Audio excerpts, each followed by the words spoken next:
Welcome to the deep dive. Today, we're jumping into a really fast-paced, dynamic sport, team handball. It's huge globally, right? Something like 20 million people playing it. Yeah, exactly. And it involves just relentless action, constant acceleration, breaking hard, cutting, jumping, landing, throwing, all while dealing with contact. And, well, all that physical demand, it brings a pretty high risk of getting hurt. Mm-hmm. Handball's always been, kind of high up on those injury risk lists compared to other team sports, often like third or fourth. Right. So keeping players healthy is obviously a massive priority, which leads us neatly into today's deep dive. We're looking at a systematic review and meta-analysis just published in the Journal of Athletic Training. Okay. And it's asking a really specific question. Can exercise-based programs actually help handball players stay off the injury list? It's the million-dollar question, really. Do these targeted programs actually prevent injuries? This study tries to pull all the existing evidence together to see what it says. So that's our mission today. We're going to unpack this study, figure out the common injuries, understand how the researchers tackled this, get to the main findings, and, spoiler, they look pretty good. Uh-huh. Then dig into what kind of exercises we're talking about, critically examine the limitations of the research, because there definitely are some, and finally connect it all back to what it means for you. Yeah, because injuries aren't just about missing playing time. They can have really long-lasting effects, so this stuff matters. Definitely. Okay, let's set the scene first. The injury landscape in handball. Where do players typically get hurt? Well, the sources are pretty clear. Mm-hmm. The lower limbs are definitely the hot spots. We're talking thighs, knees, ankles. Okay. But the shoulder and upper limbs also get their fair share of knocks. And frequency versus severity, how does that break down? So if you lump knee and ankle injuries together, that's almost half of all the injuries reported. Ankle injuries, Mhm. specifically ankle sprains usually, they tend to be the single most frequent type. You see figures like 8% and maybe 45% of all injuries in different studies. That's a big range. It is, yeah. Now, ACL injuries, knee ligament tears, they're less frequent, maybe in the 7% to 27% range, but they are, without a doubt, much more severe, often need surgery, long rehab. Yeah, an ACL tear can be a real career changer, unfortunately. It really can. And shoulders, while not as common as ankles, maybe around 9.3% of injuries, they actually have the third longest recovery time, just behind knees and ankles. So yeah, any of these can mean serious timeout.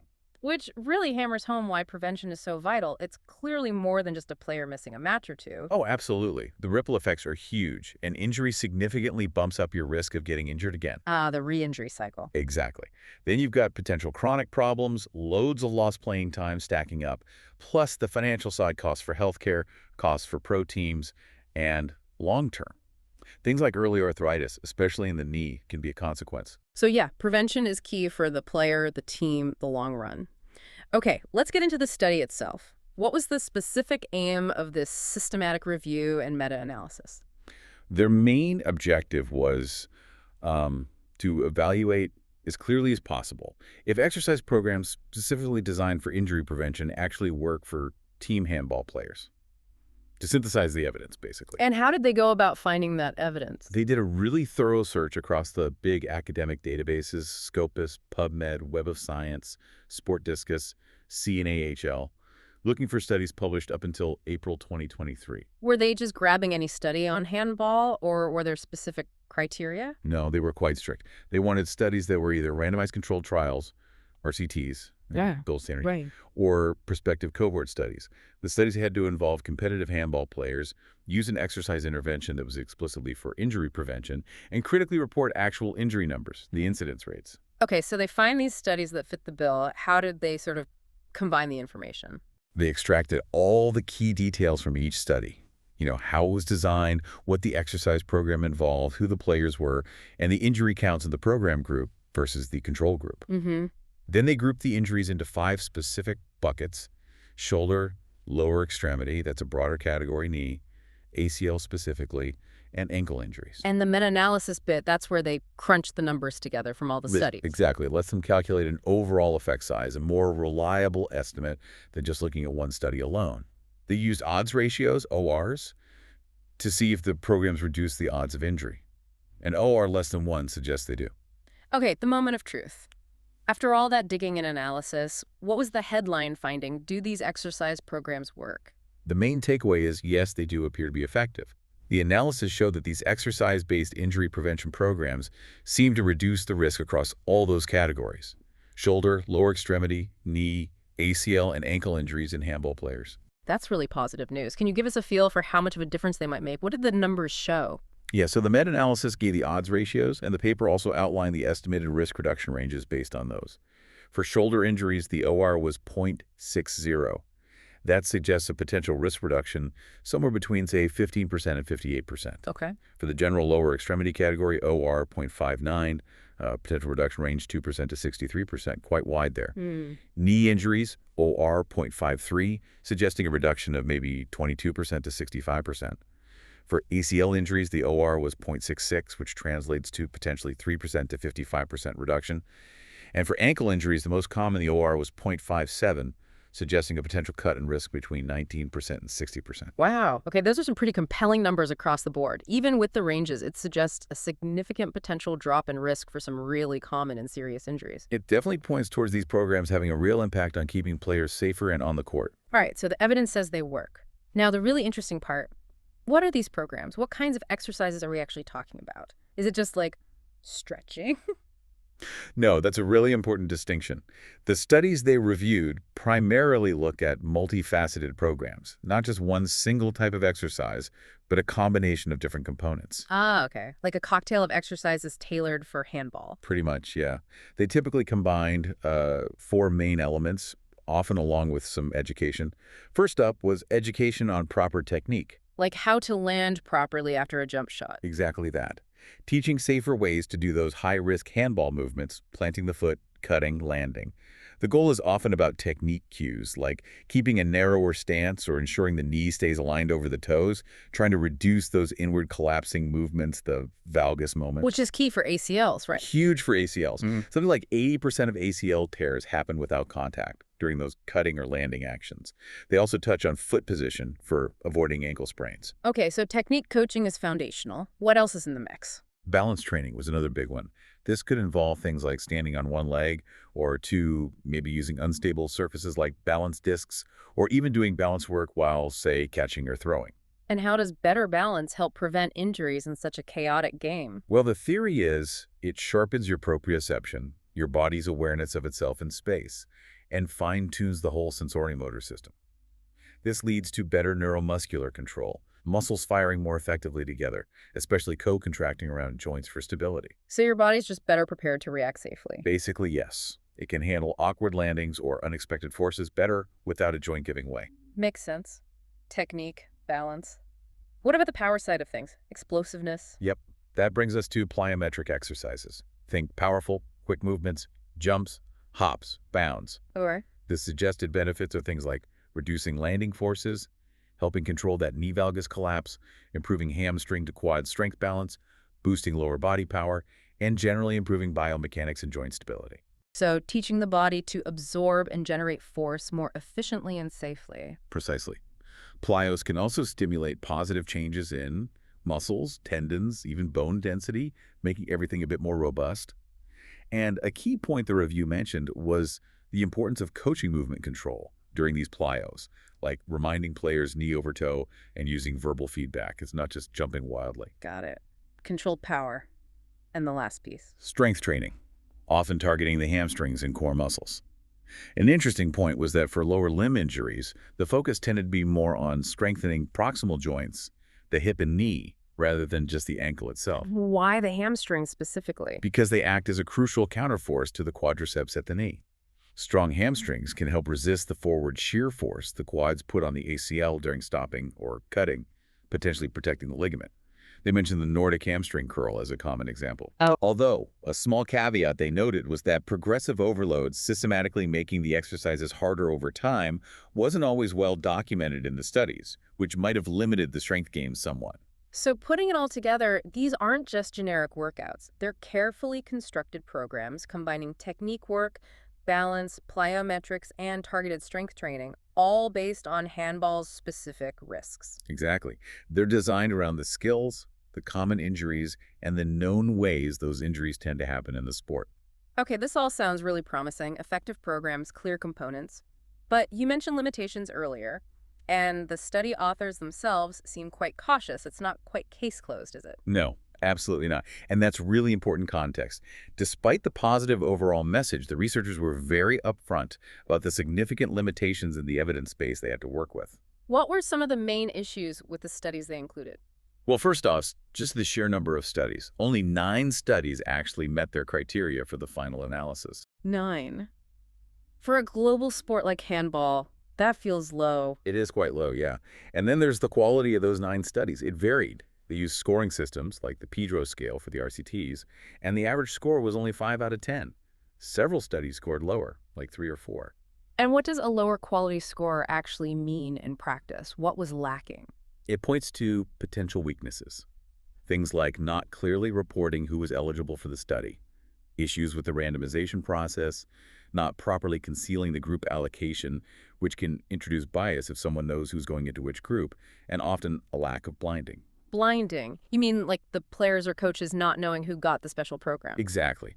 Ideally, the participants, the therapists delivering the program, and the people assessing the injuries shouldn't know who's in which group, but that's often hard to achieve in these kinds of studies, and it wasn't consistently done well here. And you said not all of them were RCTs. All right, 6 of the 9 were prospective cohort studies. Now, they rated these as moderate to high quality for cohort studies using a different scale, the NS scale, but cohort studies inherently have more limitations than RCTs when it comes to proving cause and effect. There might be other differences between the groups besides the exercise program. Okay, what else? Were there issues with players actually, sticking with the programs? Yes, that was a big one. Dropout rates varied a lot, from just over 1% in one study to nearly a third, 31% in another. Wow, 31% is huge. It is. And many studies didn't use what's called intention to treat analysis. Intention to treat. What's that? Basically, it means you analyze participants based on the group they were originally assigned to, regardless of whether they actually completed the program or dropped out. It gives a more realistic picture of how the program might work in the real world, where adherence isn't perfect. Not using it can make a program look artificially better. Gotcha. I think you also mentioned something about heterogeneity for lower limb injuries. Yeah, good catch. For that broad lower extremity category, the meta-analysis found high heterogeneity. The IVAT value was 65.6%. That means the results from the different studies included for that outcome were quite varied. They weren't all pointing in exactly the same direction or showing the same size of effect. So it makes the combined average less reliable for that specific group. Pretty much. It suggests there might be underlying differences between the studies or the programs that make simply averaging them together a bit tricky. Interestingly, for the other injury types, shoulder, knee, ACL, ankle heterogeneity was 0, which is good. Any other potential biases? They acknowledged the possibility of publication bias, since they only included studies published in English. Good research in other languages might have been missed. Okay, so even if the study design was perfect, there's the human factor. Were players actually doing the exercises consistently and correctly? This is a massive point they raised. Compliance actually sticking to the program was often reported as low. They mentioned one specific study where less than half the players had what was considered acceptable compliance. Right. The best program is useless if nobody does it. Precisely. Low compliance obviously waters down any potential benefit in the real world. And how injuries themselves were counted could also be an issue? Yes, definitely. The way injury data was collected varied. Sometimes players self-reported, sometimes coaches, sometimes medical staff. And, as the review points out, this can introduce bias. Athletes might underreport to stay in the game, maybe coaches overestimate. Ideally, you want consistent, objective data collection by medical professionals, and that wasn't always the case. Future research needs to nail that down. And finally, those confidence intervals around the effect sizes you mentioned earlier, they were pretty wide for lower extremity and ACLs. They were, yeah. Wide confidence intervals mean there's more uncertainty about the true size of the effect. The actual benefit could be towards the lower end of that range or the higher end. It reflects the relatively small number of studies contributing to those specific analyses. More data would likely narrow those ranges. Okay, so summing up the caveats. Small number of studies overall, variable quality with some definite weaknesses, high dropouts, potential compliance issues, inconsistent injury reporting, and some statistical uncertainty. The underlying message from the researchers seems to be, things look promising, but we need more and better studies to be really confident. That's a perfect summary. The evidence leans positive, but the foundation needs reinforcing. They also noted their review specifically looked at these multi-component programs, so the findings apply to that combined approach, not necessarily to just doing one type of exercise in isolation. Right. So let's bring it home for the listener. If you're involved in handball playing, coaching, maybe even as a parent, or perhaps a similar sport with cutting and jumping, what's the practical takeaway here? I think the main message is that the evidence, even with its flaws, is pointing in a clear direction. Implementing a well-structured, multifaceted exercise program focused on prevention probably is a really good idea. It seems likely to reduce your risk of getting hurt. And it's not just about doing random exercises. It's about targeting known risks with specific types of training. Technique, balance, plyometrics, and strength, all relevant to handball. Exactly. Making that kind of program a consistent part of training could genuinely mean fewer injuries, less time on the sidelines, potentially fewer long-term physical issues, and just more time playing the sport effectively. So the overall picture is encouraging. These programs show real promise for cutting down injuries in handball.